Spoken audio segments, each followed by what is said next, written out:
Hello guys, tunjuma chuanin kan mobile phone atonga kan bank account balance ol samte a ATM kal khelova shit thein da dan kan on tirang le don ani ma sabera chuanin Play Store kan lutanga chuanin application kan search le dona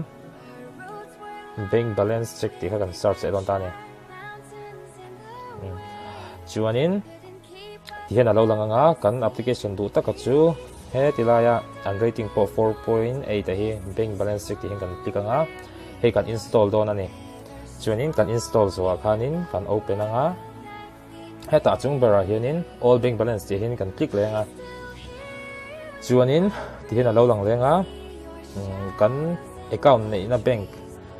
kha kan zong don ani ke chuan SBI a kan kan ya chuan chuanin SBI a hianin ka select anga chuanin ti hena lo lang lenga achung bera hianin ai bank balance ti achung parami hi phone call na lemte lo lang ang hi kan click lenga chuanin kini number hi kan call don ta ni chuanin kan call anga automatic in alo top panga khawang khanin lo mang ang mai do ula ai automatic alo top awang khanin chuanin message alo thlenga top nu lo ka khanin a he chung zo kami ang hianin chuanin message alo thlen nuwa khanin heta atnoi number te lo lang hi 092234 88888 ti hianin message kan bathon don ta ni ta hianin korok prefect khanin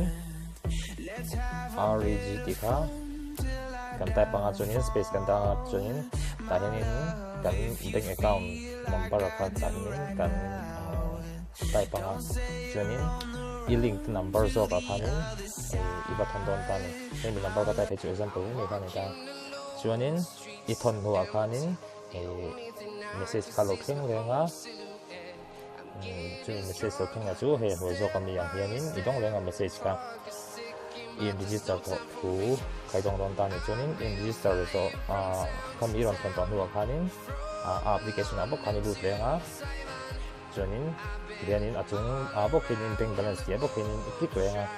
chuanin i call le don ta ni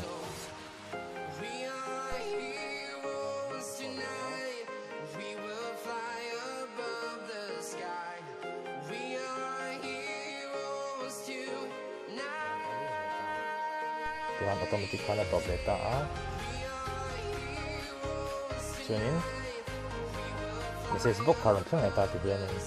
chen indu tanga ti hianin kan account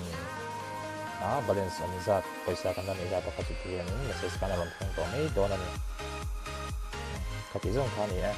lo like la lo subscribe la chuanin video dang dong ti chela chuanin bell icon khai do on dong dong